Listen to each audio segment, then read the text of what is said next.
Hey, it's Conrad Thompson. Thanks for checking out the podcast here on YouTube. Be sure to hit the subscribe button and the notifications bell. You'll get a notice anytime we upload some new content. And when I'm not asking Bruce, hey, how big was Batista's? Well, you know. One of the things I like to do is help people save money. And if you're watching this video right now and you're in a 30-year loan, man, you're overpaying your single biggest bill, and you may not even realize it. I want you to do a little experiment for me. Take your calculator out, multiply your monthly house payment by 360 payments. That's how many payments there are in a 30-year loan. That big scary number, that's your total of payments. You're looking at that number? You know you can do better. Keep more of your own money right now and go to savewithconrad.com. Or maybe you've got credit card debt. Man, it's not a matter of if I can save you money with that. Your average interest rate on a credit card is more than 20%. And by the way, all the interest you pay on those credit cards, it's not tax deductible. Whereas the mortgage interest, well, that is tax deductible. So if you owe this debt, it's up to you how to pay it back. Doesn't it make sense to get the cheapest rate possible and the greatest tax deduction possible? Find out how much money you can save right now for free at savewithconrad.com. You don't need perfect credit. Even scores in the 500s can be approved, and it's no cost out of pocket. But maybe best of all, we're licensed in more than 40 states. We can help more families than ever before. But how much can we save you? Find out right now for free with a quick quote from savewithconrad.com.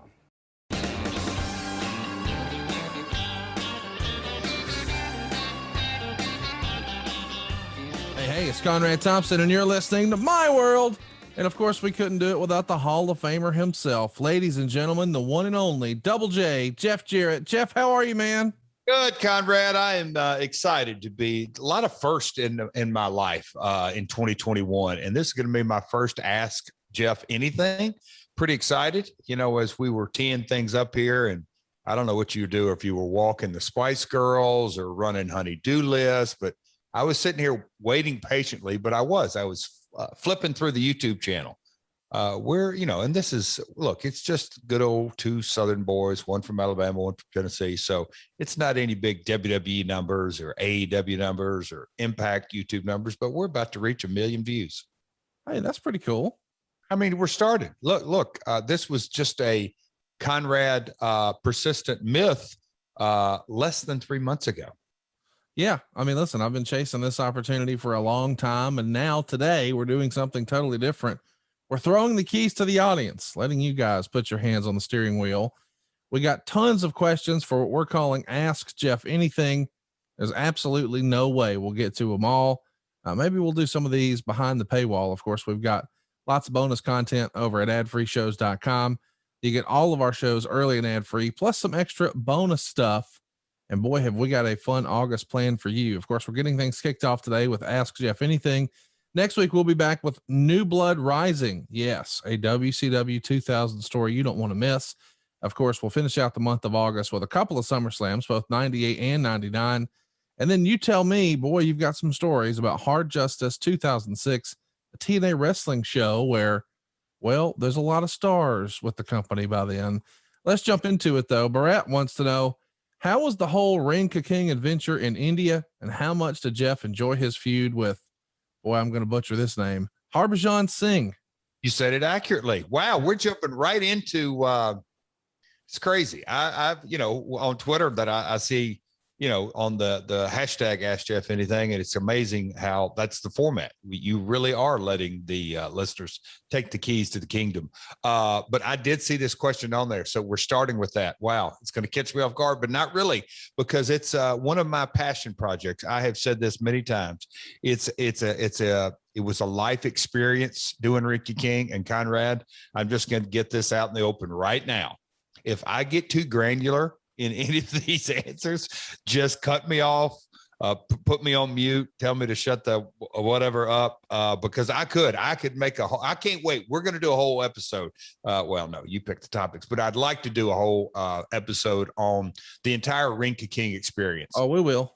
And personally, it was one of the greatest experiences of my life to really take a seed that within TNA offices, nobody said that. They said that will never happen. At this time, I was working in live events and international, and there were executives within TNA, and we really were the little engine that could, and the financing and India Great folks. I can't say enough good about their team, but just to get that thing off the ground and the sponsorships that came with it, and Colors Network is comparable to an NBC here, Conrad. So, I mean, it's at the very, it just so many cool things, the sponsorships, like I said, the off hours when we weren't producing all the content over there, we got to go on a couple of day excursions. We went to Tata Motors and saw how they built all the cars. Anyway, I could ramble, but it's not really ramble because it was a great experience. But the Harbhajan Singh storyline and angle, and,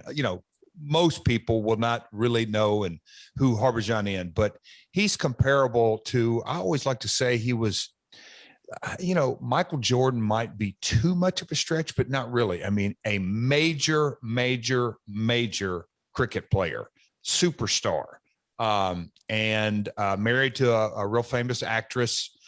So, I mean, you talk about an A-list couple, an athlete and an actress, and Harbhajan,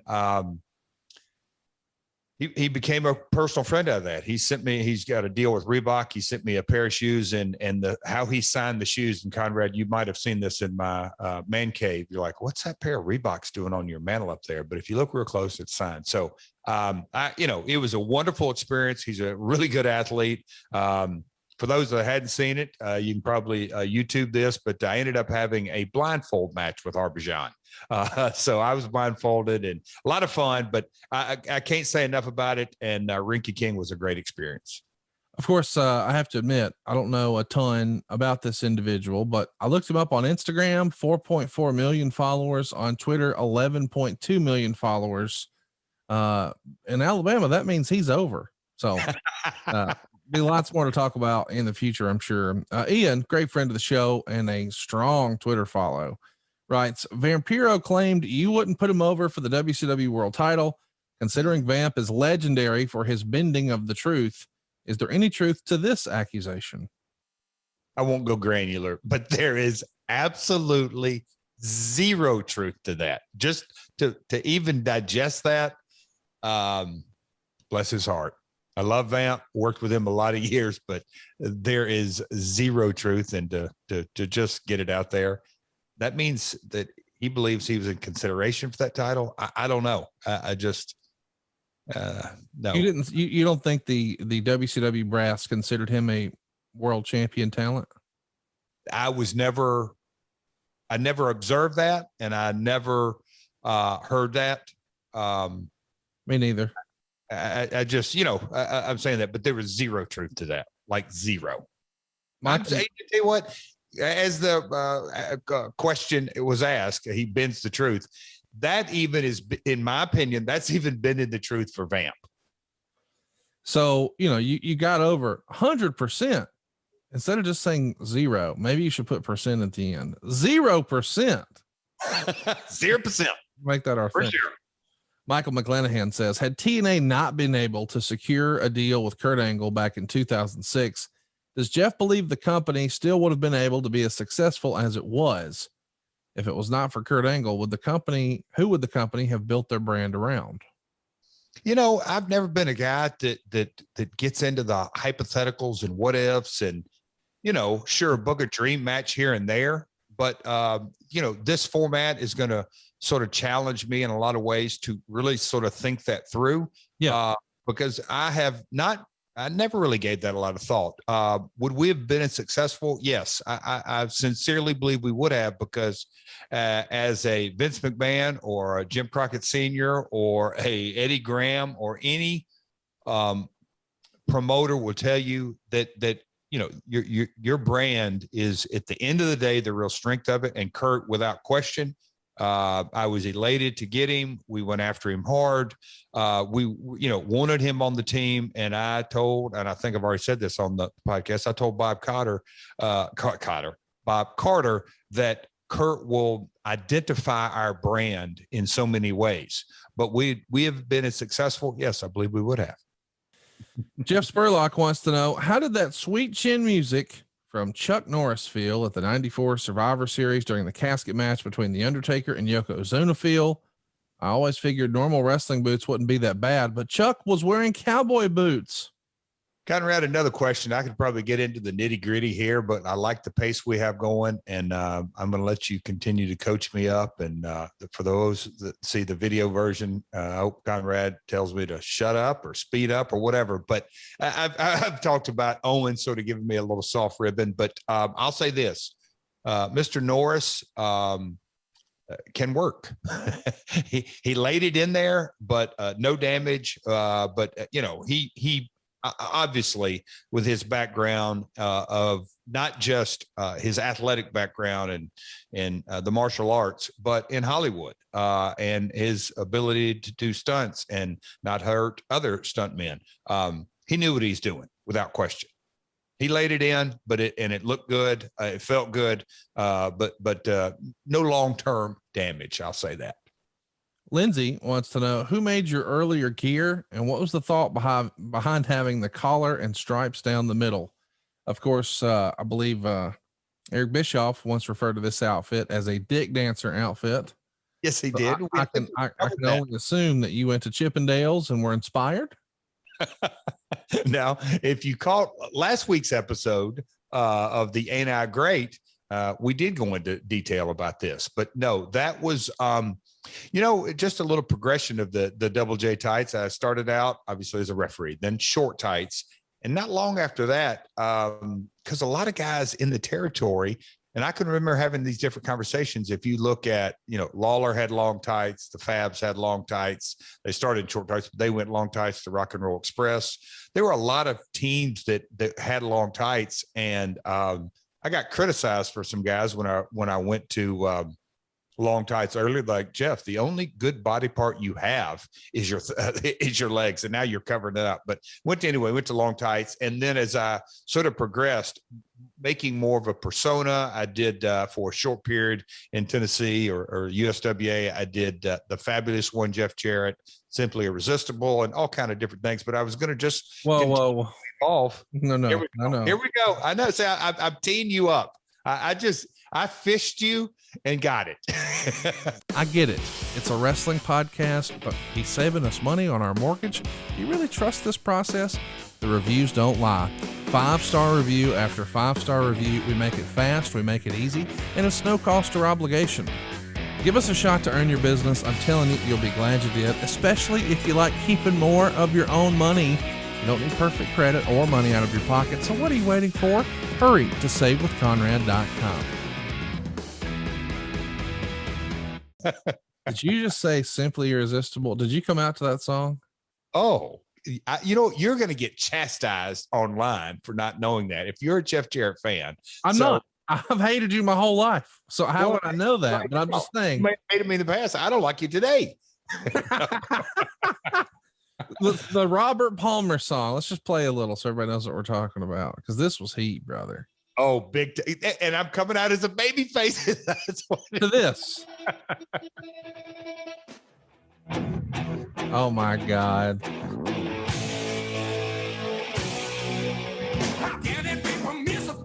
And here comes Jeff Jarrett.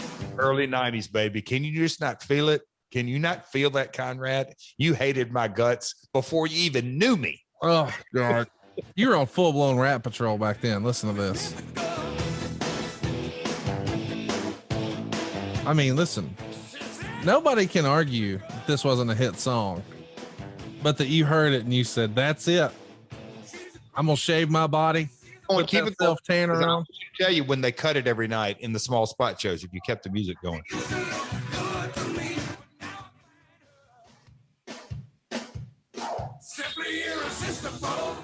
Made the music out. Ladies and gentlemen, the following contest is 15 minutes in time limit. Introducing in the corner to my left, out of Hendersonville, Tennessee, Wayne Dressed Williams. like a fucking goof. Ladies and gentlemen, put your hands together. Oh my God, Conrad. I'm out. Peace out. Hey, folks, I'll talk to you next week. Well, Rick, it was funny because Megan and I were riding around, I don't know, like 2 weeks ago, and we had it on one of those 80s channels or something. And Phil Collins' Easy Lover came on. And I started laughing, and she said, can you imagine when this song came out? I said, your dad used to come to the ring to this. She's like, no, he didn't. I said, oh yeah, I saw him wrestle Barry Windham at Battle of the Belts in Florida. And he came out to this. She's like, what year was that? I said, 87, when he was on Wife Number 2. We just had a good chuckle that here comes Ric Flair, easy lover. And now here you are, simply irresistible.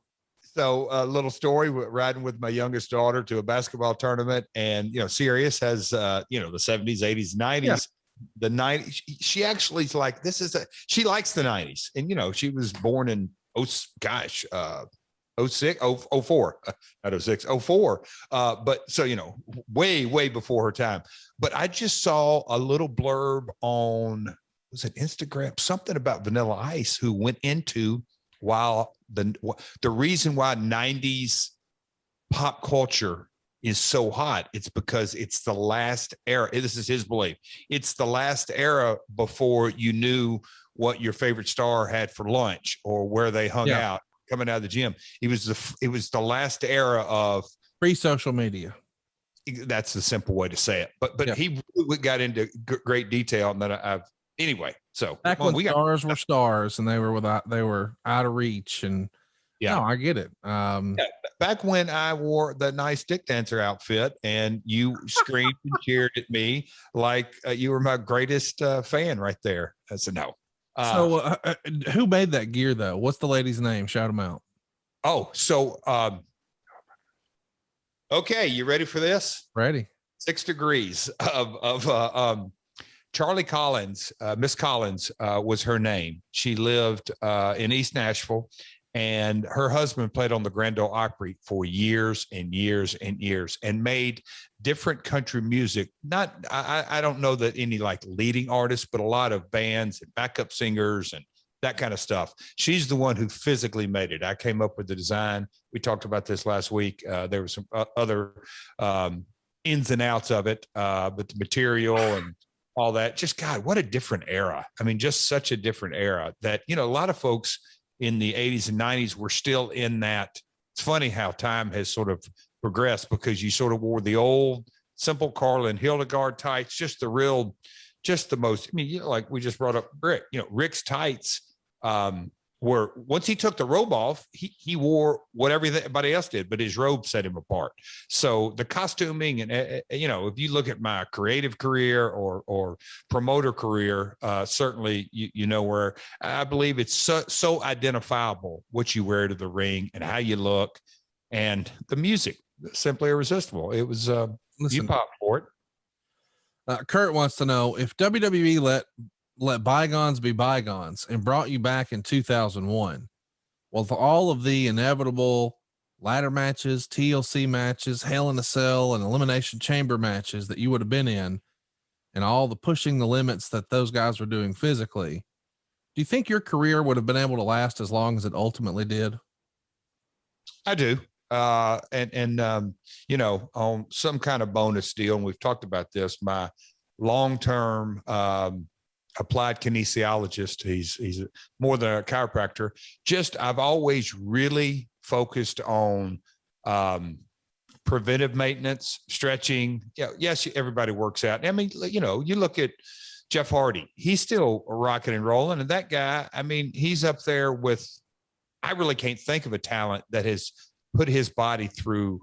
I mean, Shane McMahon, but it's not day in, day out. I mean, there's some guys, now it looks like Darby's coming along. There's some guys that that's a part of who they were. That was never me, obviously. But I always had a real focus for diet and exercise and sleep and stretching and working out. So I think my career would be, just the same. Gil Boldberg, if that is your real name, writes, what was the reaction backstage when Derek Couch, aka Robbie of the Highlanders, showed up at a TNA taping while being employed at WWE in March of 2008?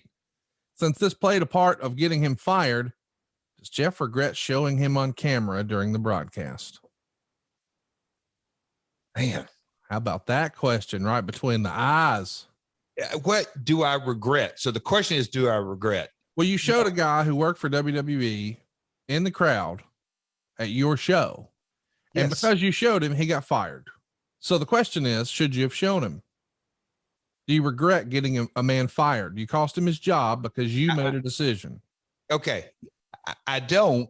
And the reason being is that there were so many things going on in 2008 to put, boy, I could really get granular here, but just to put things in because this was WrestleMania season, right? March, if I remember. Yeah. Why were they in town? Why did they come over and all that? But I remember hearing the buzz. I'll call it buzz. They were like, "Hey, man, this WWE talent is out in the crowd." And I'm like, "Why is he not back here?" "Oh no, he don't want to come back here." I'm like, "Huh?" I couldn't put that together. That he probably didn't want to go back there because he didn't want to get heat, because one of your stooges would have called the torch and said, "Oh, he was backstage looking for work, trying to test the waters, blah, blah, blah." And so, it turns out he's allowed to be a wrestler and absolutely prove it. I mean, and I'm like, hang on now. You got an ISO shot on him. It's not like we would have picked him out of a lineup on a broad shot. Nobody was going to, go back through it like it was the JFK film. That's not a thing we were doing, but you made sure, oh no, get his mug high and tight. Let's make sure they know he's here. Oh, I love the paddle you have there right now. Stir it up. But I do remember being asked, and I'm like, of course you're going to show him on camera. Oh, what is the downside? I mean, he got fired. That's the downside. I certainly didn't think. I mean, I didn't think the guy would put his job at risk by coming to a show. So I kind of went, okay, if he's going to be here, he's at least willing to take the risk, or he has taken the risk. Does he think we're going to shoot around him? I mean, he knew the industry. But I hate that he got fired, but that's all post-mortem. All right. So once he got fired, did he call you and say, "Hey, Jeff, since you personally got me fired, can you get me a job?" Not to my recollection, but I think he is. I think he knew Scott D'Amore. I think he knew quite a few guys. I'm sure he did within our crew. But no consideration of getting him a gig. Just fuck him. Let him figure it out. Right.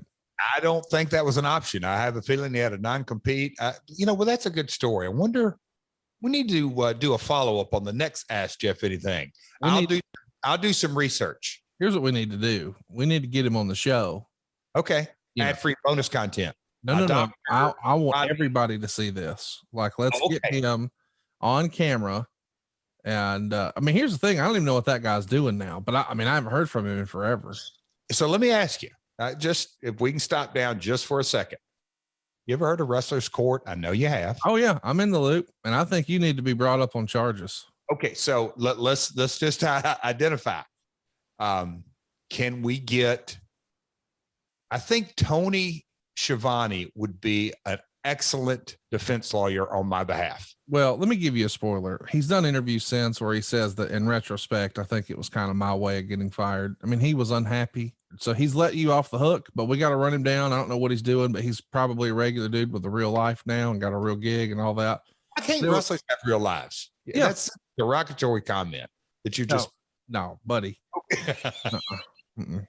It's not normal when you ask your teenage daughter, "Honey, will you shave my back? Daddy's got to go take flatbacks across the state. We'll be back in a little." No, that's not real. Ben says, "I remember your big title match with Raven on the NWA TNA being one of the most highly anticipated matches during the Asylum years.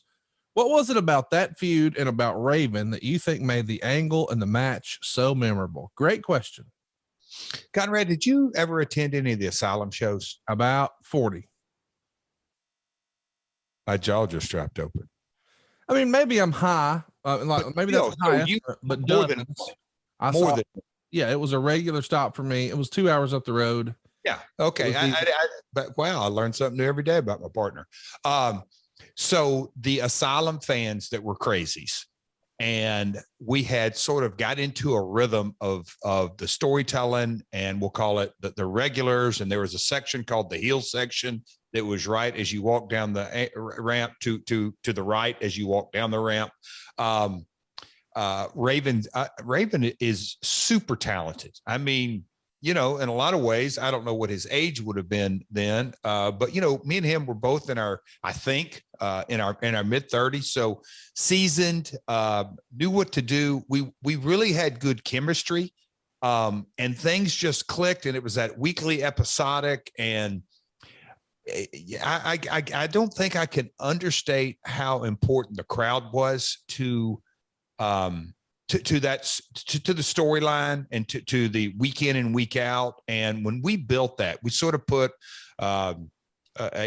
we had come off of, we'll just say year one of 2002 and all the craziness, and get into 2003 and had that regular cadence. And we could focus on putting our flag in the ground and say, for this month, this is a big match. And next month, here's a big match. And the following month. And when we sort of set that date and kept building toward it, it's what happens when you have patience, when you have identifiable characters, when you have stakes, and when you have not only was the storyline over the belt, but people knew we had a personal feud, and it just we both really dove into the program, and the results. To me, as I look back, I think it was the most anticipated match of the Asylum days. And we had people lined up 2:33 in the afternoon, and we turned away as many as we let in. So it was really, looking back on it in hindsight, a really fun story. And Raven is really a wrestling genius. And I don't think enough people talk about that now. I don't know if it's wrestling politics or timing. And I know once upon a time he had a monkey on his back, but what an incredible performer. Some of my lifelong quote unquote wrestling friends count Raven as one of their favorite all-time guys to watch. They just love that character, and he pulled it off so well. And you guys did some pretty innovative stuff with him and really let him be him instead of trying to box him into something else. And that creativity that he probably always had inside, but we didn't get to see since CCW. We certainly didn't see a ton of it in WCW and almost none of it in the WWF. You let loose. So I enjoyed that stuff. Go back and check it out, and we'll have details on how to do that soon, I'm sure. Alex, go ahead. Real quick on that, because you go back, like Scotty the Body came into Memphis, USWA, way back in the late 80s, and then Johnny Polo at WWF. So me and Scotty, I still call him Raven, we had known each other a long time and had worked around and different, all that. But during those formative years of TNA, Raven's Clockwork Orange House of Fun match, it was branded, it was just, you said it, we let Raven be Raven, and the ROI was fantastic. Up next, we've got one from Alex. He says, WCW's closure stopped me watching wrestling for a few years, but seeing TNA on the wrestling channel on Sky back in 2004 got me back in. How did the deal come about? And thank you for helping getting me back into wrestling. Some of our listeners here domestically may not be familiar with Sky TV, but boy, what a platform. And TNA was there all the way back in 2004. How did that deal come to be? So our first original international agent was a guy named Matthew Odie. And our first clearance, ironically, was in India. So the TNA brand was in India, I think 2003. And then we got that clearance early. And then not long after that, Richard Dennis and RDA and that team came over, and Paul Benson and the whole crew as time went on. But we just got that early clearance, and our buddy Grado, that's where he was introduced to the brand and really fell in love with it. It was like, that was one of those cornerstones of building the brand of TNA in the United Kingdom. We've got a question here from Dismal Abysmal, and it's something that out of context maybe doesn't make any sense, but I think he's onto something. Does Jeff think there was a concentrated effort on the part of the World Wrestling Federation in the 90s to quote unquote go country? Of course, he's talking about Your Country Music Singer Act. And of course, we had other characters like Tennessee Lee in a different era, but the Smoking Guns were doing a cowboy look. I think that's more mirroring the culture. You go back a decade before and everybody was the Rockers or the Rock and Roll Express, and you had Van Hammer with the electric guitar. They even tried PN News in the very early 90s with rap. But boy, those early to mid 90s, the hottest genre of music as far as what's selling tickets, what's selling albums, it was country music. So a lot of times pro wrestling mirrors pop culture. Country music was it, right? There is so many unique, maybe not for this format, legendary stories, but in the world of entertainment and specifically music, that the number one station in New York, the number one station in Boston, the number one station in DC, all these, what you're talking to is, and people just can't wrap their head around that it was country.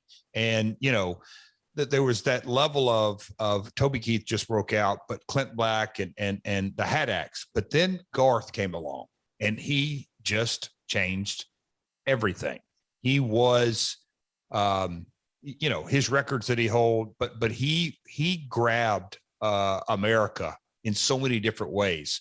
And so you're right. It WWE and WCW and any form of sports entertainment / professional wrestling always latches on to pop culture, just like I latched on to Simply Irresistible when Robert Palmer. There you go, Conrad. Don't shake your head at me. But no. I think Kurt Hennig, Rap is Crap, and I mean, you just mentioned Smoking Guns, and we could go on and on and on. There's a time, and I mean, yes, we mirrored pop culture, and country was at the very, very top of making money, not just the charts. It was what was making money in entertainment. Ian Bishop writes, with all the talent out there not currently signed, and with such a wealth of streaming options out there compared to when Jeff was trying to market TNA, has he ever been tempted to try and launch his own promotion again? Next up, we got a question from Bryant. He says, in early TNA, you had some of your wrestlers work in Ring of Honor. Was there ever an attempt of co-promoting a show with them at that time or any other promotion in the early days of TNA? Well, the reality is you guys did have some talent working both places until, well, Ring of Honor had a little bit of a scandal. And I think collectively you guys decided you needed to distance yourselves from that. And there became an impasse. You had to sort of pick a side. If you were a talent, you want to work for Ring of Honor or do you want to work for TNA? Do I have that about right? I mean, I can't say the scandal was I remember that we had to have first priority. And I understood Ring of Honors or any other promotion, you don't have to single out Ring of Honor. I always wanted to create working relationships going back to these days. That one PW, I think that's a question. I don't know if we're going to get to it today, but there's promotions all over. 0-1 in the early years, and I know they had moved on, but whatever, you name it, any kind of promotion. We got into the Mexico situation, but Ring of Honor, Gabe actually came down to the Asylum. So we wanted to work with any and all promotions because it's, you're well aware that, we were one night a week. We knew guys couldn't make a living not even close just on the TNA check. So we wanted to create those working relationships, but it was a give and take of, you got to prioritize. For us to tell weekly episodic stories, we got to have a nucleus that we get first priority. So there was a quasi working relationship, but it just sort of ebbed and flowed. And then, the situation that went down, I think everybody sort of went their separate ways. Ben writes, my favorite wrestler of all time is Bret Hart. And I was curious if you and Bret were friends during your WWF run, your WCW run, and are you still friends today? Absolutely still friends today. And we talked about it on the Owen episode, and I'm sure we will talk about it, off and on throughout my career. But from the day that, I worked with Bret. It wasn't when we've documented this, but my first main event in WWF was with Bret. And that's why, when me and Owen bonded, it was never over wrestling. It was really being sons of promoters who were family guys that, just the wacky world of our upbringing and seeing the world through the lens of, I don't say feast or famine, but ups and downs and trials and tribulations and, kayfabe, the days of kayfabe and not kayfabe and just all that kind of stuff. So me and Bret, we're the same. We bonded over our upbringing, if you will, and then our love for what we did. And, Bret broke in for his father. I broke in for my father. But at the end of the day, when you take everything off the table, you want to, like in any form of business, you want to achieve and go as high as you possibly can in the industry that you started out on. And that was at the time, and, to this day, the WWF, WWE. So me and Bret had that in common. So yeah, we were friends. I hated when he got hurt, and I knew he was hurt at WCW from the kick. so yeah, me and Bret were buddies in '92 and buddies to this day. You know, the WWA tour. So we've worked together off and on through every every stop along the way. Here's one about Vince Russo. This is from Kevin. He says Russo has claimed for years that the Roddy Piper promo was a shoot and that he really wanted to kick Vince Russo's ass, but it didn't look that way. And then a couple segments later, Vince was calling Athena a wench for 10 minutes to get heat. Now, just to catch everybody up, Piper did make an appearance for you guys down there in Nashville and cut what was, I guess, referred to as a quote unquote shoot promo. But this is the era of, well, we're trying to work the boys. Do you remember that Piper promo going according to planned, or were you in the back thinking, golly, that was not what we talked about? Well, and our, I guess you want to consider, he's like the black sheep of the ad-free group, Dave Penzer. We probably, do you have to refer to him as ad-free member? I love you called him the black sheep. I wouldn't go so far as to say that, but continue. Oh, okay. So he's the cousin third remove that we don't talk. I'm kidding. I love Dave. He knows I'm giving him a hard time, but Dave was on Piper's book tour, and Dave probably has some really good insight and much better recall. But Roddy was out selling books, and he was doing his book tour, and his publisher hired a big tour bus, and they were over at the Marriott by the airport in Nashville. And I went over and chatted with him. We wanted Roddy to come. You know, it's easy for me to just say this now, but in hindsight, this is what we were doing. It was, don't buy a wrestler, rent a wrestler. So create a buzz with Piper on the show, and he's a part of the sizzle reel. And hey, Roddy, come up with the show. You're going to do the state of the union of the wrestling industry according to Roddy Piper. Hey, I'm up for it. And I'm like, Roddy, let's keep it between the lines. But obviously, man, the polarization of Vince Russo in 2002, 2003,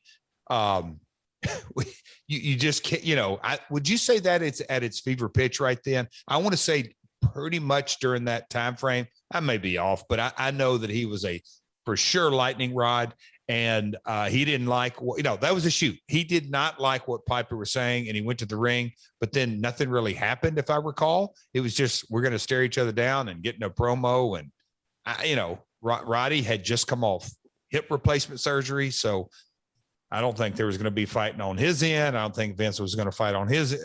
It was a mess, but it made for some compelling TV. I don't want to say great. I don't want to say bad, but it was compelling. That's for sure. But it was a shoot.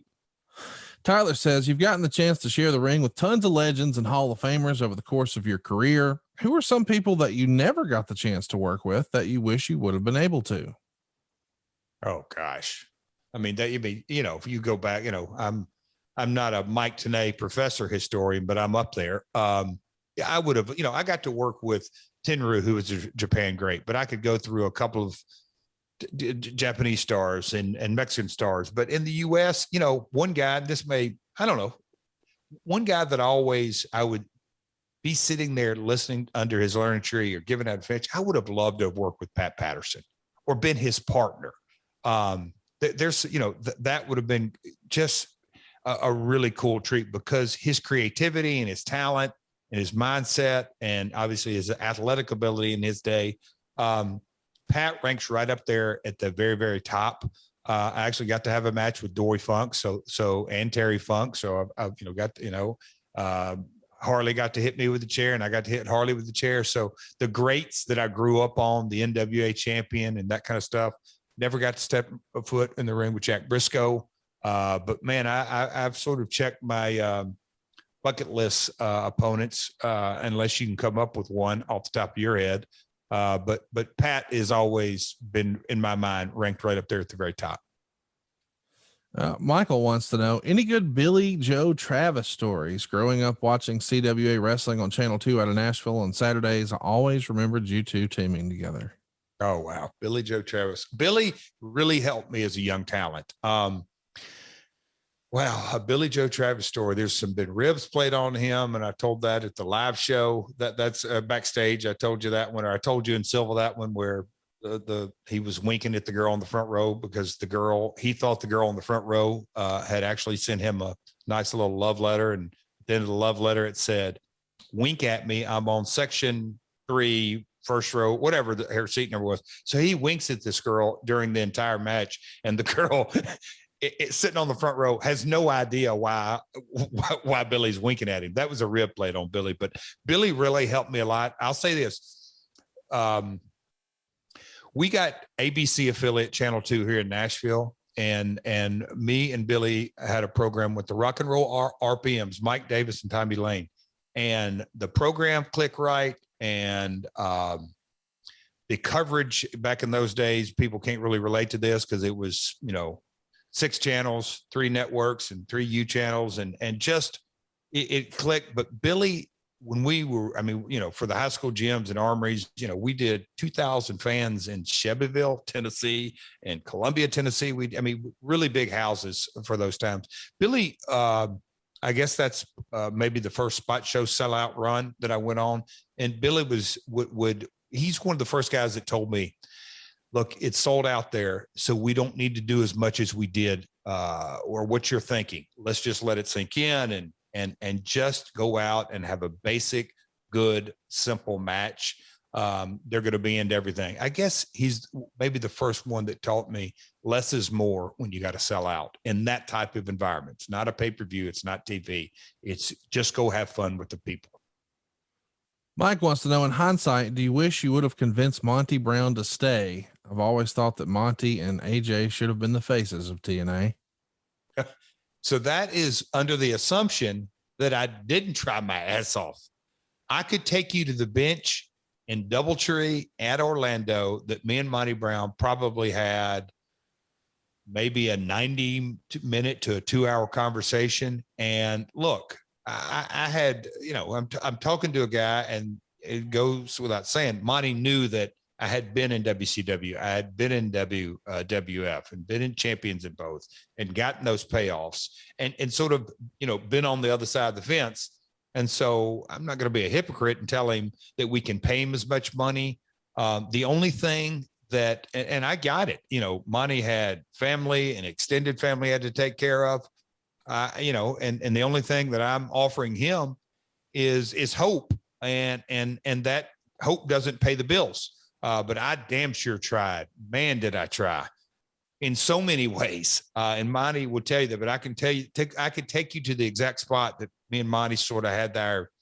I guess I swung for the fences and tried to get him to stay, and he had his mind made up, and rightly so.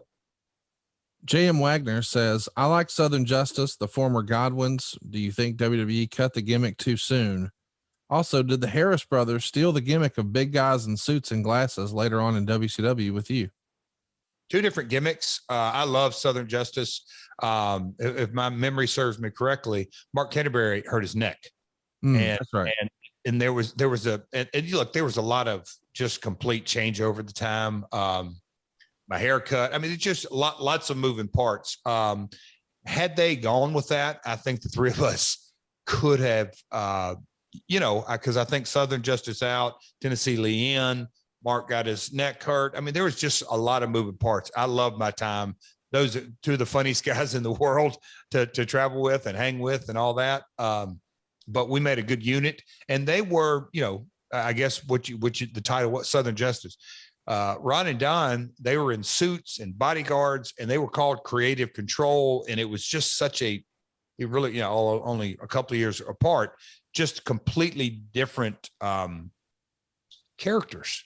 They really were. Creative Control with the suits and the glasses, they were like bodyguards, where Southern Justice, we were just a band of Southern Hellraisers, I guess you could say. I like it. I think it was a good gimmick. Lucas has a follow-up question to something that, you brought on yourself. You opened Pandora's box when you started talking about money, and Lucas, he's taking it to another level. How much did Jeff get paid for doing the job to Jerry Lawler in the movie Life with Mikey? I'll say this. I still get big, fat 12-cent checks. No, tiny checks on Life with Mikey. And that was done 30 years ago. It wasn't a big payoff because it was, I want to say me and Jerry went up. First time I ever stayed in a huge suite of the Four Seasons in Toronto where we filmed that, but it wasn't a big payoff, if I recall at all. But it was a couple of days of work and a lot of fun, and got to hang out with Michael J. Fox and a bunch of child actors at the time that went on to become stars, but wasn't a big payoff. Well, since we're on the subject of money, here's one. James Williams wants to know. So with all the rumors that always surrounded TNA and how much money was put into it through the years, I want to know, did TNA ever wind up making any money? Oh, God, yes. The narrative is out there, Jeff. You and I've had this conversation offline, and you shared specific dates and years and all that stuff that you were privy to, and you had all the financials and P&Ls and all that, what have you. But I do think that so many fans just gloss over those massively profitable years and say, oh, they were still losing money. But that was not the case. And that is fascinating. I've learned a lot in the last 90 days about narratives on all kinds of things. I hated you, Jeff. Oh, okay. Well, wasn't I healed? But anyway, the narrative that TNA never made money is, it is baffling, but hey, man, it's if you don't get out there in front of things, it's very obvious. But the real easy and not, I'll go as granular as you want, but when we got the Spike deal, we became profitable that day. That we'll say that week. Now the investment that went in, we made it back. But when you go from 1 to 2 hours and you don't double your expenses, so 07, 08, 09 was the most profitable year by far.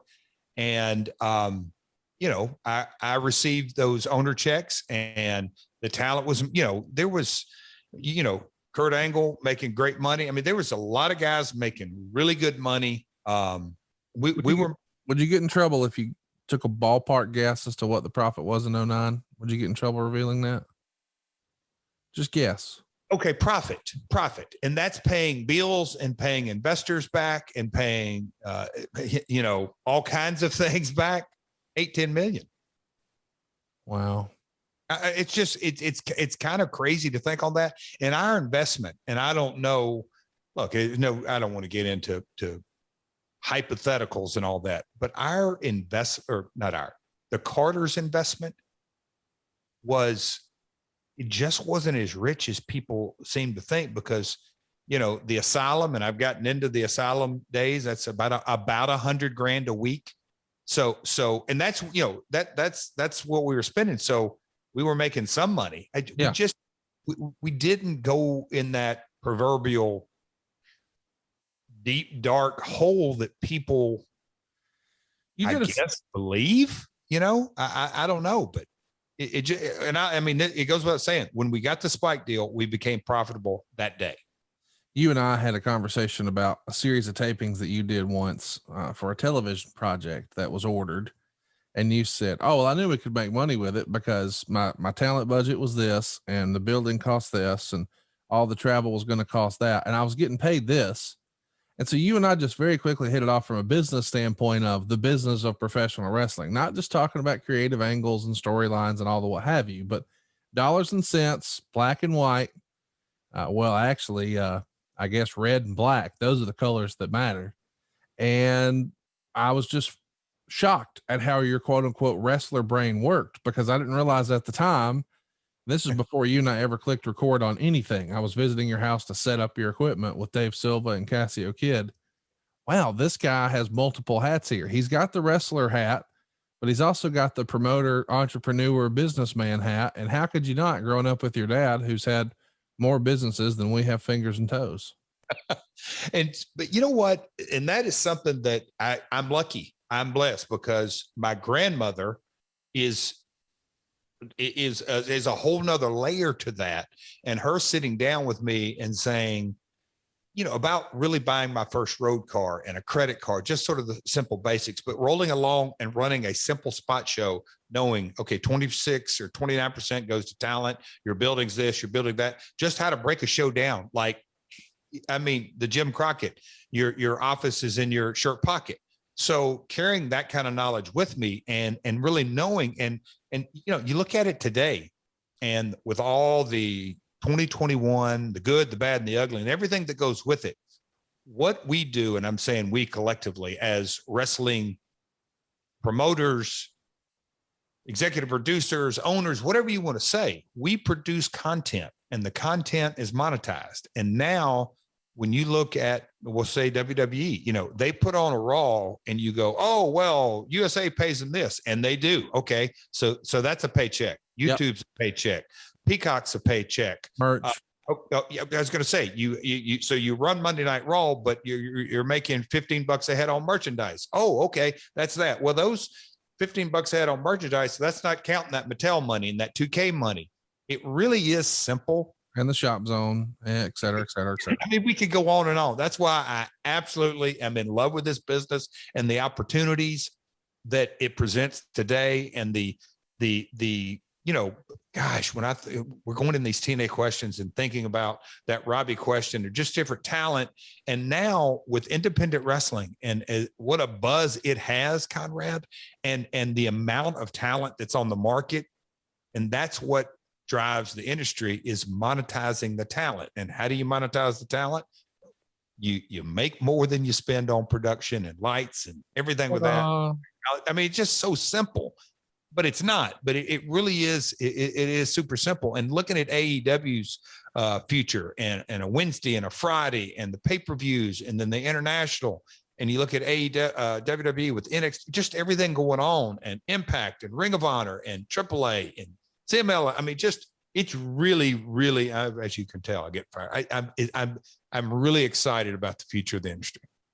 You and I haven't talked about this, but I got a random phone call.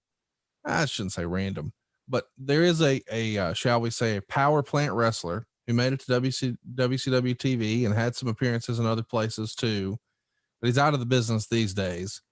But, and we've maintained, I don't know, casual friendship. I'll hear from him every year or so.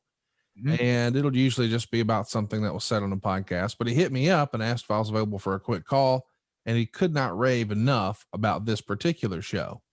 And he said, I've learned more about the business listening to Jeff's podcast than I ever did at the power plant.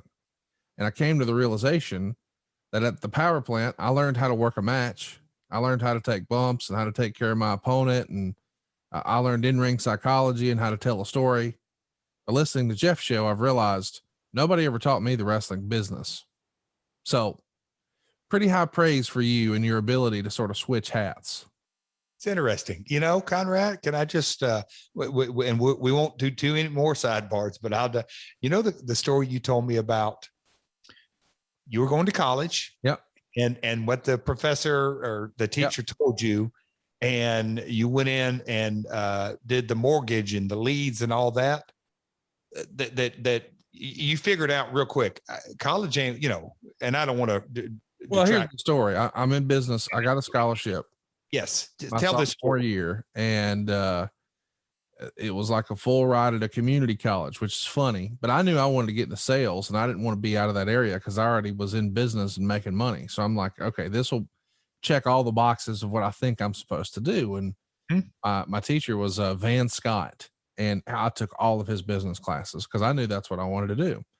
And he made a statement my sophomore year. And I was about finished with my associates, but it was very beginning of the sophomore year because I had been dual enrolled my senior year. Anyway, point being, he says, boys and girls, if you keep your head down and keep your nose clean, in 5 years, some of you could be making up to $35,000 a year. And everybody was like, okay. And I'm thinking, wait a minute, what? And I reach in my backpack and I pull out my pay stub. This is September, October, somewhere in there, of 2000. And I reach in my backpack and I pull out my pay stub, and year to date, I had made like 60 grand. It's like September or October. Yes. This is. And so at the end of the class, after everybody dissipates and leaves the room, I go up to Mr. Scott and I said, Mr. Scott, I think this is my last class. They said, oh, are you dropping the class? I said, no, sir, I'm dropping school. And he said, what do you mean? And I handed him my pay stub, and he looked at it and he looked up and he says, you make more than me. What are you doing here?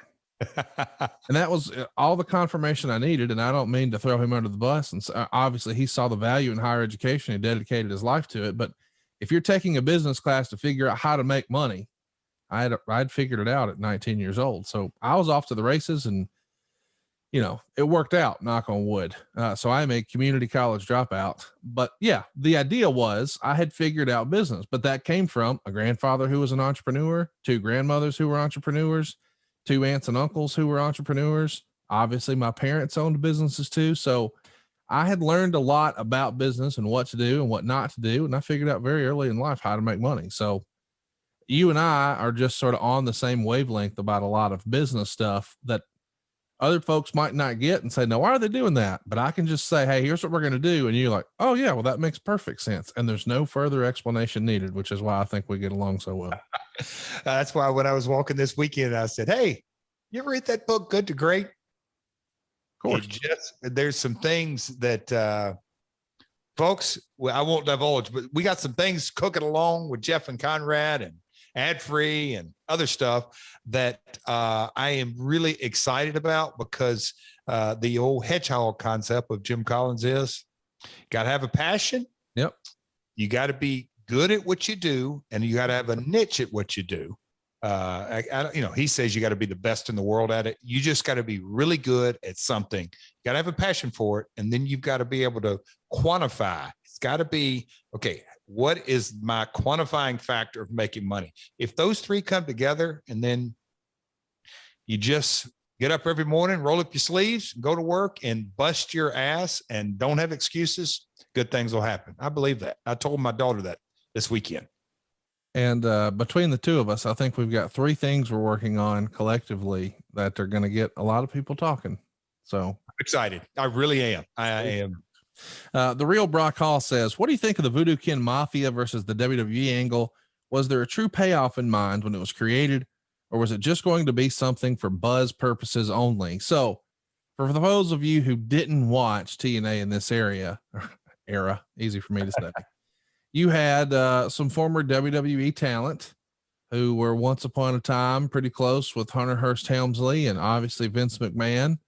And they called themselves the Voodoo Kin Mafia, or VKM, which is also Vincent Kennedy McMahon's initials. And they were threatening to do things in Stamford, et cetera, et cetera. It was just shock value, right? Sure. And I remember specifically having the conversation with my man, with Road Dogg. Me and Brian were talking, and he's the one who, hey, VKM, Voodoo Kin, and I'm like, I love it. And this was Voodoo Kin Mafia, him and Billy, who and I think at different times, R-Truth was around too. Because then they moved into the evolution of that was 3 Live Crew, which I really liked. Conan, Ron Killings, and Brian, a white guy, a black guy, and a Hispanic guy, and they were money. They gelled and the ins and outs of it, all that. But Voodoo Kin Mafia was buzzworthy. And Brian was really into it, and he can, if it comes from his brain, he's got a vision for it. And we were just running with it and see what happened with it. Yeah. The idea was it'll be the quote unquote new age outlaws versus the 2006 relaunch of DX, Hunter and Sean. So it was sort of the TNA spinoff of what they were doing with that era of DX. Correct. St. Chris says, what was the backstage / non-wrestling relationship between Bret and Owen Hart? Seemed to take things much differently. One had nothing bad spoken about him, while the other, well, that's a bit different. How did Owen escape issues with the likes of Sean, Hunter, Vince, etc., all while being Bret's brother? Me answering this type question is, obviously, okay, it goes without saying, it's obviously my opinion, but their personalities are incredibly different. Yeah. They are just different human beings. One's jovial, joking around, and then the other takes the business very seriously. Well, takes life very seriously. Yes. Bret took the business serious, but he also took going to the grocery serious, or his workout serious, or his, he took life serious. And not that Owen didn't, but Owen really, and Bret, he loved a good rib here and there for sure. But Owen's disposition was just completely different. They are, you know, obviously brothers, but two different human beings in so many ways. Brandon wants to know, did you have any say or influence over your WWF theme song or any of your theme songs, like the Kid Rock Cowboy knockoff that Jimmy Hart did? Did you have any influence over your theme music? The first time I ever heard the Double J Ain't I Great was when the vignettes played. And I was just like, you know, again, we're going to go back to country music on this. And in the 90s with Garth and Toby and Clint Black and all that, what you heard, I'm like, that may be the most 70s sound ever. I mean, it was, but I got it. I'm like, okay, you're not supposed to like this music. So I didn't have any input on that. And I didn't have any input. I didn't have any input on any of my WWE themes, I don't think. But I remember flying to Florida and Jimmy Hart was like, well, what do you like? And obviously I was, you know, buddies with Kid Rock and the cowboy theme. And I'd come off sort of a swing in the guitar and that type of vibe. And so I obviously had input on that. And I'm a co-writer on My World. And those are the real themes I've had. So, yeah, those two themes I had heavy input on. Here's one from Bryant. He wants to know who had the brilliant idea of the King of the Mountain match. Explain what that is. Some of our listeners didn't watch TNA, and it is different. I was going to say brilliant idea. A lot of times it gets knocked. We're in the creative room, and I don't remember who all was in there, but you know, the ladder matches I'll just say, you know, from. I don't want to put a time on it, but you know, they had been around.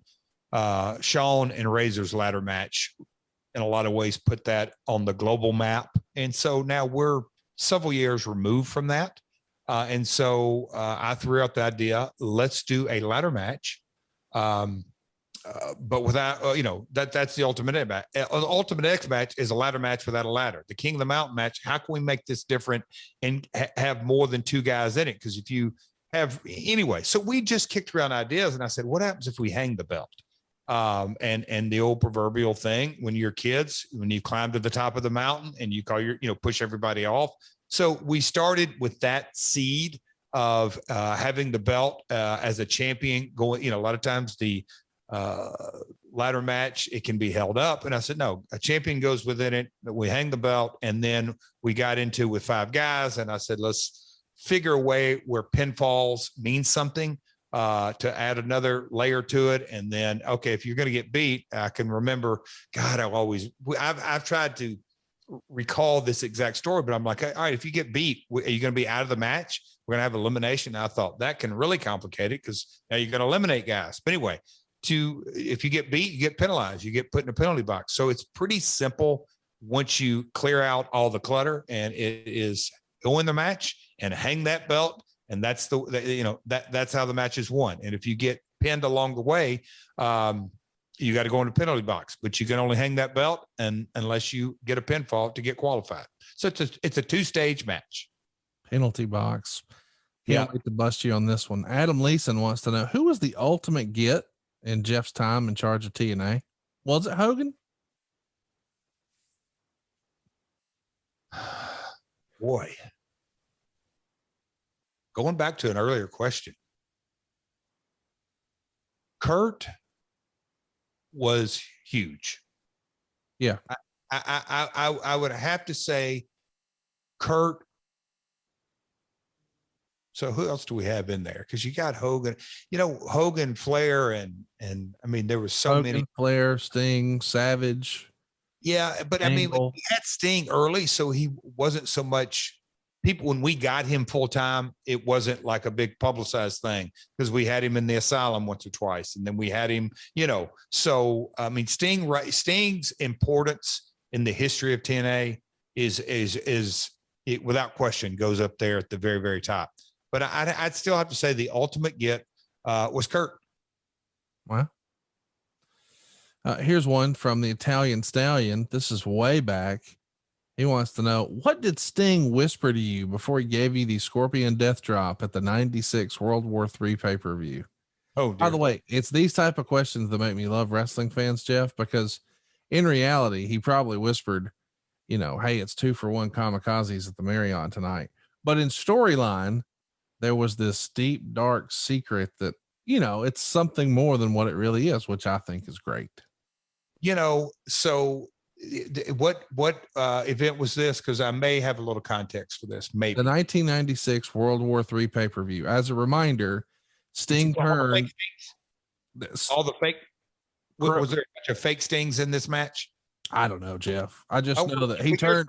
No, but he could have storyline driven, basically saying I'm the real Sting, because I had mocked him, but I think that was later. But 96, that would have been it. He might have said, "Hey, just what you're saying. We're going to I'll see you at the blackjack table in an hour," or "Hey, Jeffrey," because he's called me Jeffrey on many occasions. So I'm going to play the clip here. So the Giant is in the ring with you. Well, I have no idea. It's got to be Sting or something. Well, fans are pointing out that Sting is coming down. I guarantee you. Oh, look up there on the catwalk. Am I wrestling the Giant? You need to come on down here. Yeah, you're wrestling the Giant, and Sting's on the top of the rafters. I really enjoyed this match with Paul. Really enjoyed this. So yeah, we worked together. Not a bunch of fake Stings. Looks like it's just you and him. Yep. And he's going to jump the guardrail, make his way into the ring, and get to the business of getting it. The referee, Pee Wee, he's counting out the Giant, and Sting holds your hair, looks at you, and then here comes the death drop, and there you go. But you might have said something to the effects of thanks. Yeah. But in storyline, we wanted a different answer. Sure. That's what's great about wrestling. Magic of our industry. I love it. Bob Colling Jr. wants to know, has there ever been a time where during a match you realize the outcome may not have been the best way to go simply by how the crowd was responding? So maybe there's a situation, you're probably going to have to put on your thinking cap for this one, where we had a planned finish. We were telling a story, but through the course of the match, we realize, oh shit, they ain't going to buy that. Maybe we should call an audible. Does a moment like that pop up in your memory? I can't tell you how many times in Memphis, and I'm not saying in the generalities of Memphis, but the Memphis crowd and the Louisville crowd, a lot of times we would think, okay, the heels have won 3 weeks in a row. Let's let the babyface win tonight, and then the heel get their heat back.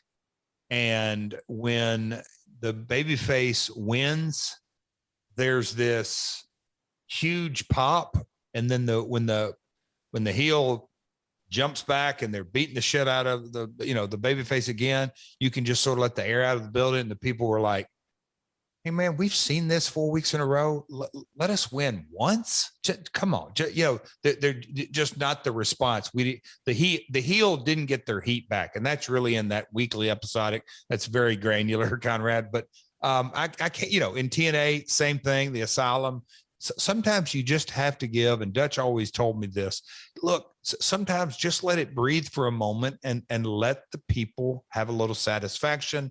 Let the win sink in. We'll come back on TV. We'll come back the next week and continue the story, but just let things breathe. That phrase comes to my mind often, that in episodic storytelling, sometimes you just got to let things roll along. And I think sometimes on WWE TV, the baby faces / good guys at times win too much, where we're like, okay, we've seen that guy win 4 weeks out of 5 and whatever it may be. So there's always such a balance, and it's not cookie cutter. It's not, and again, when you used to book just for the Louisville audience or the Memphis audience or a certain region of the country, whatever it may be. Now, you're doing a storyline, and it's like a movie or whatever. You're doing a global story, and there are so many different ways to do this business right, and so many ways to do it wrong. And most, if not all times, whatever finish you do, you're going to get criticized, and basically rightly so, because there's just so many different flavors.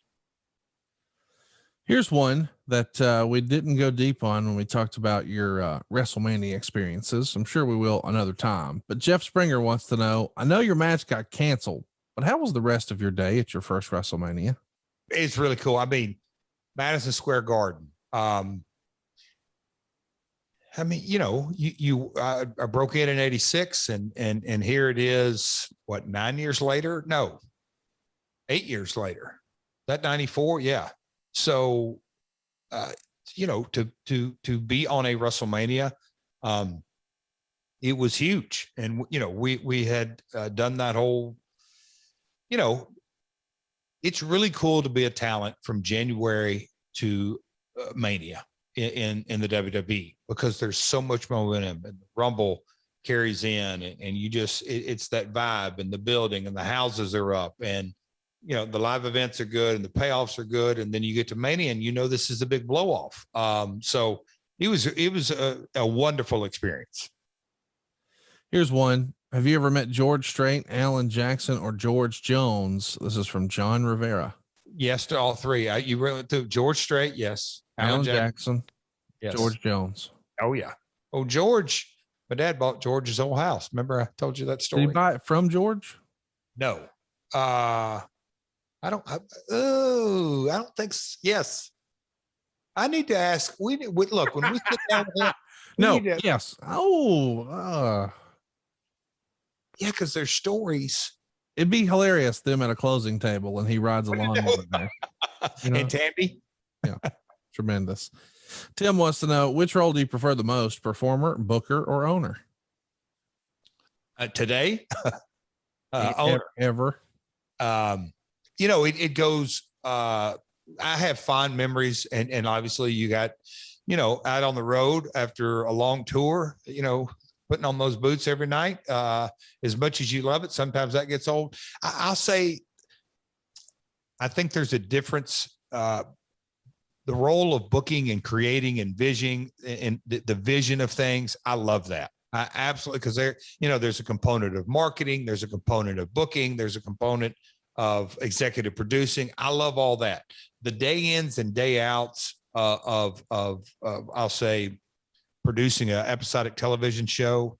It is, that writing team at WWE, to bring up Dutch again, it is, he told me long time ago, but many times during the startup TNA days, if this show comes off good, the talent gets the credit. If it comes off bad, we're going to get the blame. And that really is just what you signed up for. Yeah. So I like the owner role better than any of them. Fernando wants to know, if I wanted to introduce a non-wrestling fan to Jeff Jarrett, what match should I show them? Jeff Doink 94. I'm kidding. I was like, wow, okay, maybe I need to go rewatch it. You said it with a straight face. No. A non-wrestling fan. You and Shawn in your house too? Gotta be. Me and Shawn Michaels in your house. What was that? 26th year anniversary. Brian Powers wants to know, who's the biggest name that was almost TNA bound, but for whatever reason didn't happen? Not Warrior, as that's already been discussed. I say it's Jim Ross. Yes. Jim flew out, had his chat with Bob Carter. I think there was some discussions with Paul Heyman. And no disrespect to Paul Heyman. I mean, I drank the Kool-Aid. You look over my shoulder, you see the ECW world titles, the sign. I'm a huge ECW fan, but from a mainstream audience standpoint, correct. Jim Ross is all of a sudden the voice of your program. He lends his credibility to your promotion in a major way. Yep. Luke Stadler wants to know, what is the most rewarding moment in your career, either as a performer, booker, or producer? Wow. Getting that owner's check in 09. You know what I was going to say is, when we had a celebratory meeting in New York City with Spike, when we were going from 1 to 2 hours, that was it. And that was more or less, I could remember going back to my room that night thinking, here we are 6, 7, whatever time frame was years later. And literally Well, and we've documented the first year. Tomorrow, next week we're going out of business. It's never going to last. This isn't going to happen. That ain't going to happen. All that kind of stuff, all that chatter from year 1 to year 2 to year 3, the Fox Sports Net. And then that summer when we weren't on at all, we were off Fox Sports TV. And before we went on Spike, I mean, there was a hell of a roller coaster ride. And then we went 1 hour and Conrad, our first contract with Spike was Saturday nights off Prime. Yeah. We were on at 11 Eastern. That's not the greatest time slot. One of the worst. Yeah. I mean, yes, Saturday nights. And we weren't there long because people immediately tuned into us, which was huge. I mean, huge. But then, okay, we're going to go Thursday nights, but we're still not going to put you in Prime. Okay. We did that for a while. And that was very, very successful. And then we went to primetime 1 hour. But when we went to primetime 2 hours, and that was the trajectory, and that's up there. I mean, that you talk about a what if we would have continued on that path and not things hadn't transpired. That was very rewarding. Obviously, a match with Shawn Michaels was huge. My matches with Kurt Angle, I remember with great fondness. I mean, at that stage of my career, I never thought I'd have those kind of matches. The Ring King experience was big. The UK tours of TNA, the profits from those, but that going to 2 hours was huge. Here's one from Mayhem, and boy, this is going to be a story. I just know it. I've heard Jim Cornette talk about the Christine Jarrett grip and how she could humble the toughest wrestlers and even an athletic commissioner or two with it.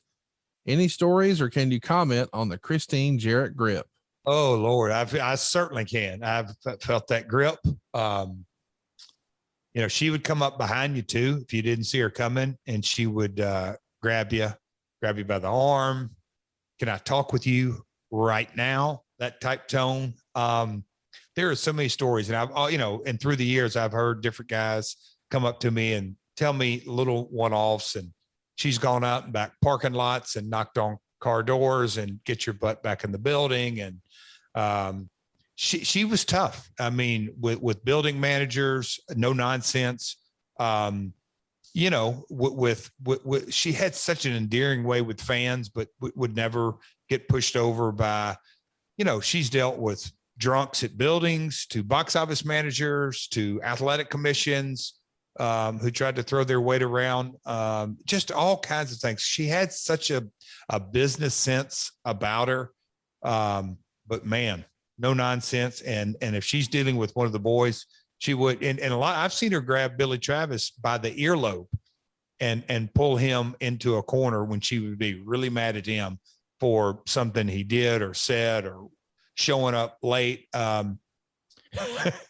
I've seen that on a couple of occasions. So God rest Teeny's soul. Jim Wagner wants to know, how did you end up in the movie Spring Breakers? Oh, wow. Sitting at my desk in downtown Nashville, the TNA offices, and I got an email, and I thought it was a rib, and it basically laid out, hey, we've got this part, movie part, Val Kilmer, literally this is what it said. Val Kilmer was cast for this, and now he has another big movie come up, and he broke his commitment. We're looking for basically a youth pastor, but that has some professional wrestling flair. And I'm thinking to myself, all right, who is this? And I just responded back to the email, and the writer of the executive producer of the movie is from Nashville Harmony. And we exchanged a couple of emails over a period of time. And the guy who was a part of the casting director is now living here and actually living in Hendersonville, a really good buddy of mine. But we went through the quick deal, and he says, hey, can you do a quick table read all in one day? This came from a cold email to my good buddy, Rudy Charles, took my phone in there. We recorded a little table read, sent it back to them. They replied the next day, got the movie part. What a cast of characters. Jane Franco, Vanessa Hudgens. I mean, it's an A-lister of Disney stars, but not in a Disney movie. I'll say that. Oh, not at all. And it's like they're doing a riff-raff spoof, but yes, we'll talk about that another day. Michael Franks wants to know, what's your fondest memory of Tojo Yamamoto? His cooking. He had Japanese Hawaiian cooking that he would bring over plates of fried rice and chicken and beef and steak. Those are some fond memories. Nothing like they called it Tojo sauce. Tojo. Did you ever go to his restaurant? Him and Goulas? They had a restaurant, but I'm sure you've heard about it. Oh yeah, for sure. But Tojo cooked for us, well, not for us, for my dad. He would bring food, and my stepmom, Deborah. Tojo's was very repetitive when he would start talking about the business, but the importance of selling he really, Vince McMahon wasn't the first person to tell me that, Jeff, the money in this business is all in your face. And that was Tojo's. He would be so repetitive that, all the money is done in your face. You can have a body, you can have all the great moves, you can have everything, but if you don't have facial expressions and know how to communicate non-verbally, you're not going to make money in this business. He hammered that into my brain. You will not make money if you can't sell. Those are my fondest memories of Tojo today. Here's one from James. He wants to know, what was it like working with Mike Awesome? And do you agree that Mike Awesome is criminally underrated? Great athlete. Mike came through Tennessee. It was fun. The quick, I don't say quick, I'm sure it's, I don't know, a month or so in WCW, but Mike was, I don't say surprisingly, because people that know Mike know he's very athletic. He was very athletic, surprisingly agile for how he would, I don't say just his look, but walking to the ring, Mike didn't look like he was as agile as he really was. Once you got into the meat of a match, he could go. He was only with you in TNA for like a couple of months. I think like April and May. Very short time TNA. I'm talking about the WCW. But why didn't you use him more in TNA? Was it just a money issue? I think Mike was not Mike. I don't hold me to that. I don't think something jabbed. I don't know if he didn't want to be there or if he's asking. I don't recall him asking for too much money, so I can't put my thumb on it. I'd have to have somebody jar my memory, and I'm sure there's who I believe are listeners of our podcast that were in there backstage at the TNA time. Maybe they can refresh my memory. I don't remember any one reason why he wasn't on board with us more. Adam Arpin wants to know, what were your thoughts when you were approached with the idea that they were going to try the NWO one more time with the silver and black lineup? Another day at the office, because there had been so much. We will continue on different stories, but man, it was such a look. The NWO goes without saying, but I'd also been a part of version 9 of the Four Horsemen. Yeah. So I had, been down this road, and NWO 2000 and Nash being an original member, that was pretty cool. So, and Hall, and who was it? Me, Kevin, Scott, Bret. There you go. It's a big group. It's a badass group, but it's day late and a dollar short. Yeah, but and look, at the time, I'm sure I wasn't saying, no, don't do this. I'm not saying that. I was all in. But you knew, man, we already did this. We need to do it. No, it's already been done. Yes. Here's one. Chris wants to know, can Jeff explain the differences between working in a WWE ring and a WCW ring? Which did he prefer and why? Oh man, the early 90 or even through the mid 90s WWF rings were 20 by 20s. And I say this, I'll call it real ropes, and WCW had cables, which were covered by flexible plastic. Yeah. And they were 18 by 18 rings. They just had a different feel. And when I say bounce, people go, oh, it wasn't bouncy, or yeah, it's a lot bouncier. There was, even if it's an eighth of an inch, or I'm not a damn carpenter, but a little give can go a long way. And I'm saying just a barely little give. The WWF rings were like bricks. I mean, they were, and it's, I've had different doctors and chiropractors, when you talk about taking, when you fall on concrete versus fall on a little pad, you're just your body can absorb shock. And not that it was concrete, but when there's zero give, it was the WWF rings of the early 90s were much, much harder on the body, much. And they were built, because I've asked this question, they were built for, I'll say the Legion of Doom, Hulk Hogan, Earthquake, Typhoon, just all the big bodies of the 80s, Andre, Big John Studd. You're going to have a 30 ring battle royal with those guys of the 80s. You better have a sturdy ring. And that's how it was built. Matt wants to change the ring style when the size and the height and the weight of wrestlers evolved. Matt says, I know it's never say never, but do you think we will ever see Jeff in a ring again, even on a part-time basis? The definition of part-time is look, I mean, it's so silly and look, I better stay on my side of the street here, but I have not put the wrestling boots on for the last time by any stretch of the imagination. When you hear people say, "Oh, I've retired," especially when I hear like guys in their 30s, "Oh, I'm retired." Well, we'll see what it just somehow, some way, guys often get sucked back in. So do I have plans to put on the boots today, tomorrow, the next day? No, but I can't, I can safely say you have not seen my last match. Now, do I have plans where it's going to be? No. Petty wants to know, what's your favorite televised match in WWE, WCW, and TNA? Jeff, we just laid out In Your House 2 with Sean for WWE, but what about WCW and TNA? What do you think your two favorite matches in those promotions were? Wow. I had some really fun matches, good matches, hard-hit matches with AJ Styles. Maybe the one coming up we're going to be talking about. And my matches with Kurt. I don't know if the match in Charlotte or the Bound for Glory match with Mick Foley as a special referee. That was, I was a babyface in the Chicago match with Kurt, with Mick being the special enforcer. Oh man.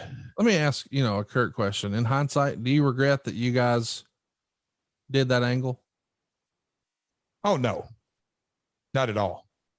Not at all. We were all three adults that went into it, and without question, each individual had the opportunity to say, no, I don't want to do it. And I can tell you the respect going into it, all of us would have said, okay, we won't do it. Let's go in a different direction. So the Kurt matches, the AJ matches, at WCW, there was sort of a run of matches. Me and DDP had some fun matches. That Nitro match with Goldberg was fun. Yeah, I mean, there's a list. Hell, the Nature Boy in his street clothes. Wasn't a Mac Classic, but it was fun. Ray LeDuc wants to know, I don't know if anyone has ever asked this, but who came up with My Baby Tonight? Is that all just Jim Johnston? Jim Johnston, he wrote that song and he told it at Starcast 1. The story behind that, the story behind the story of that song. He wrote it for his wife and I think maybe girlfriend at the time, or there was something along those lines. And he just sort of filed it away. And when he got the call that there's this singing cowboy from Nashville that's going to need a song and there's going to be a lip syncing deal, he pulled that out of his list of list of songs and heard Brian's voice and said, this will work. Christopher wants to know, Jeff, did you really believe you were as big as Steve Austin back in the day? It's not a knock. I'm a fan. I don't know where that came from, but I guess we'll ask it. Bizarre. I mean, it's so preposterous. And it goes without saying, I have read that narrative, but and I think my good old buddy JR has either quoted that or whatever it may be. I mean, I think, look, I'm not the historian, but I think there is I'll say this. When I came back right after, when I came back in Montreal Screwjob, but that promo where Steve got highly offended on during that time, they had the promo laid out. Vince Russo had the promo laid out where it was, I think I talk about Steve first, Sean second, Bret third, because Bret was the champion. I may be whatever. I, on purpose, not accidentally, on purpose, moved Steve to the end of the promo because he was the most over. He was red hot, and I was a heel coming in that I wanted to get the best reaction at the very end of my promo. So for me, for anyone to think that I thought I was on, that's just ridiculous. He was the hottest box office attraction for that period of time that the business has ever seen. Longevity, no, but height, yes. So I never thought I was on his level ever. Ted, the Hillbilly Heel, wants to know what made you choose the figure 4 as one of your finishers. I have done a lot of media for my world, and somebody brought that up, and they had the date, or they think the date when I first started using it. I don't know if an agent came up with that and said, we want you to start doing a submission. I don't know if it, at the WWF, when I was doing that running DDT, and they said, oh, we want you to come up with a finish and maybe a finishing move, and Flair was in the other company and he was using the figure 4. I don't know how I landed specifically on that move. I wish I had a better answer. I wish I had better recollection, but I don't know how I ended up using the figure 4 originally. What about Louisville Gardens? Brian wants to know, do you have a favorite moment in the Louisville Gardens? Favorite moment in Louisville Gardens? Gosh, I used to love going to that town on Tuesdays. I just did. It was a white meat babyface crowd. They loved it. You didn't, once you set the heat in those days, the people came right with it. We had some matches against the Moondogs, and that was hardcore before it was called hardcore. And the people they literally stood the entire 15, 20-minute match. I had some matches with Lawler there that just really good storytelling. Obviously, that's Jerry gets all the credit for that. There is an awful lot of. I used to love to go to Louisville Gardens as a kid to watch it from the back. That might be one of my favorites because you could walk right out from the babyface curtain and sit up in these bleachers, and you could see, great eye sight line to the ring. Those were a lot of fun going up, and man, just imagine, thinking all these years later, Jim Cornette's in the back taking photos as the talent gets to the building, and the rock and roll and the Fabs and Lawler and Kamala, and just Dutch Mantell, Bill Dundee, just a whole group of talent. Handsome Jimmy Valiant, when Valiant would walk out in Louisville. So, maybe my favorite moment would be either the Moondog or going there as a fan. Great wrestling building. One last one, then we'll get out of here. We'll wrap this one up. Michael Guest wants to know, is your dad ever going to be on an episode of My World? I can tell you, JW, Jerry W. Jarrett, that will not be up to me. That will be up to 2 men. 1, my dad, and 2, Conrad Thompson. I'm in. I'm totally in, and I think we should make it happen. And what we are going to make happen next week, New Blood Rising. It's the August 2000 pay-per-view. Of course, when we say August and we say WCW pay-per-view, we assume Eric Bischoff's going to be there riding a Harley, and it's going to be outdoors. But this would replace Road Wild, and we're going all the way to Vancouver, British Columbia. There'll be over 6,000 fans there to see it. Vampiro, who Jeff quoted today, let my family save your family some cash. You don't need perfect credit. You don't need money out of your pocket, but we will save you money. It's not a matter if, it's a matter of how much. SaveWithConrad.com. As being not a main event player, not a world champion caliber wrestler. However you want to report that in all the clickbait sites, we welcome those quotes. The main event, of course, is Booker T and Jeff Jarrett. The world title's on the line. They'll go nearly 15 minutes. We'll talk about the moving and shaking parts of WCW in this era. I think our old pal Tony Schiavone has described WCW in this era as a coffin on roller skates. The announced team has Scott Hudson and Mark Madden joining Tony Schiavone. 3 Count would take on the Young Dragons. Ernest Miller would take on the Great Muta. That feels like a fever dream. Buff Bagwell is going to wrestle Chris Canyon. We've also got a 4 corners match for the World Tag Team titles. And oddly enough, the Filthy Animals are special guest referees. So we've got Chronic, the Perfect Event, the Misfits in Action, and of course, O'Hare and Jindrak. Then we've got a strap match between Billy Kidman and Shane Douglas. Of course, Tori Wilson is hanging around.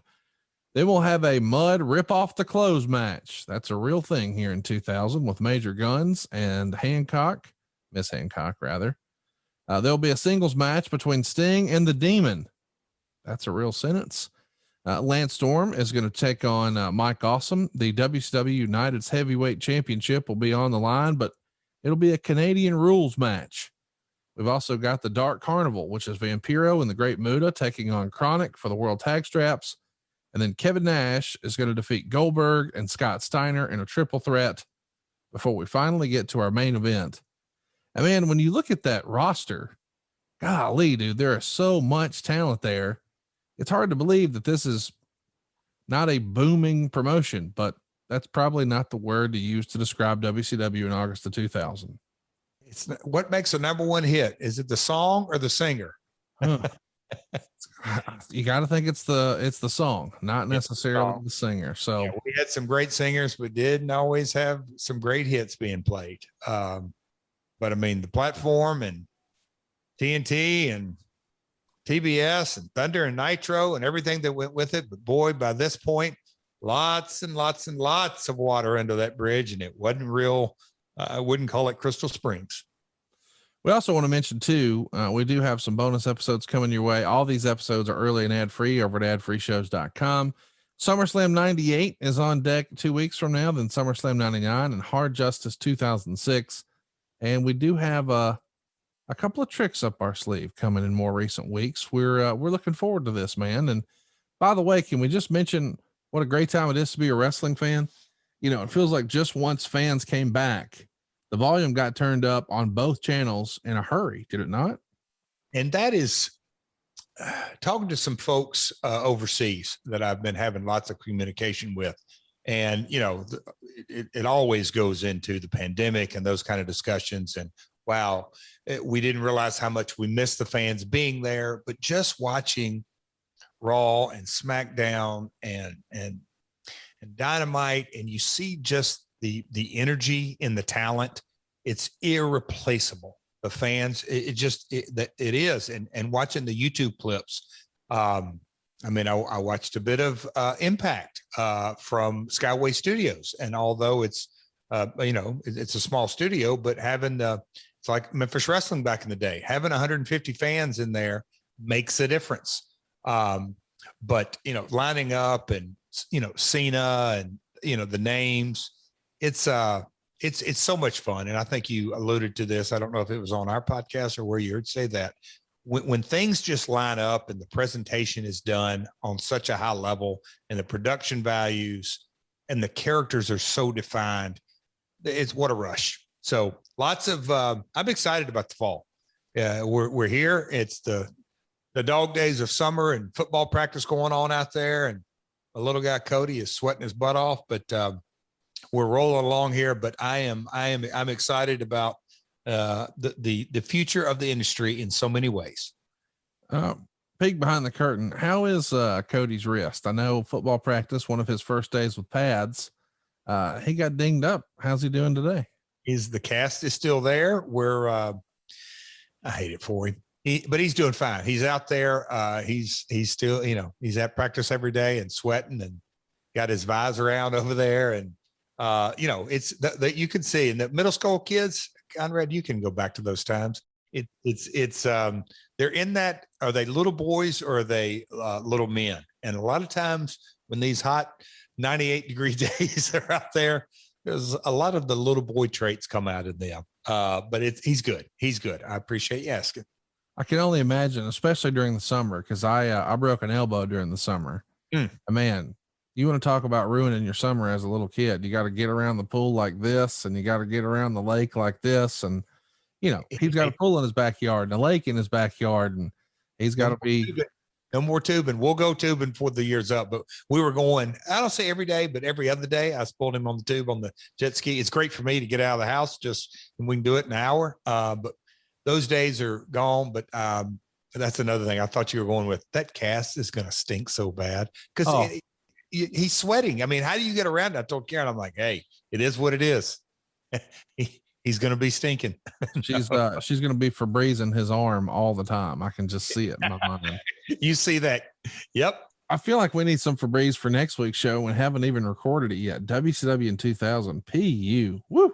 Not good stuff. Hey, you're the one in charge of these topics, but what's the name of the pay-per-view? New Blood Rising? New Blood Rising, August 2000. I've got some photos. I went salmon fishing on this trip. Did you really? I literally, I think I got in Thursday night for the Sunday show. And I think we got a salmon trip on Friday. It was a blast, but when you just think about is like, here we go. Is this going to be what's going to really change? Because obviously coming off the Bash at the Beach and all the hoopla, but I'm going to have to drill down. And man, when you were going over that card and Filthy Animals and Ray and that card, how many matches were on that? 10? I mean, this episode will be fun to dissect. But again, you look at Booker's career. This is his first title defense on pay-per-view. And man, there's a lot that goes, wow. It's fun to take a stroll down memory lane, and we'll get into some stories behind the stories for sure. Big moment in his career, big moment in your career. I mean, you're on the heels of the Hulk Hogan, quote unquote world title match the month before. We know it didn't go according to planned, but he and Bischoff are out of there. It's a company very much in transition, trying to, get your feet underneath you, as we like to say here in the South. And, golly, man, 7-8 months from now after this, the whole business looks totally different. Yes. And I was so ready to move on. Yep. Go ahead. Anyway, I'm fascinated by talking about WCW in 2000. It was the best of times for some. It was the worst of times for a lot. And we'll be talking about it next week. Go watch the show ahead of time, so you have some context to what we're going to be talking about. It won't be a watch along. We're just going to talk about all the behind the scenes maneuvering of WCW in 2000. Jeff and I will watch it before we click record separately, not a watch along. And then we'll get going talking about SummerSlam 98 and 99. That's very much a different time in your career. The hair match, Howard kicked it off. Yeah, that's going to be a lot of fun. It's crazy, man. What a roller coaster ride. How'd that do on my first Ask Jeff Anything? I like it. I mean, I'd like to do another one next week. I mean, we can't, we got to stick with our schedule, but this is fun. It gives us a little bit of everything. We get a little Memphis, get a little WCW, get a little TNA, get a little WWE. I like it. We got a little Rinky King, got a little India. You did. Yeah, we did touch on quite a few Moondogs. Gosh, we did touch on a little bit of everything. We'll knock out one of these as a bonus episode for ad-free shows again before you know it. Until next week, he is at Real Jeff Jarrett. I think that's right. Is that your handle? I just did it from the top of my head.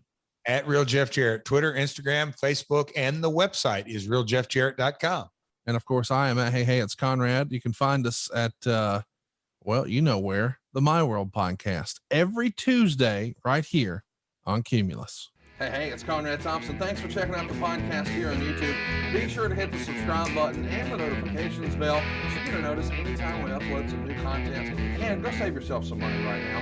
If you're in a 30-year loan or you have credit card debt, it's not a matter of if I can save you money. It's a matter of how much. Find out right now for free at SaveWithConrad.com.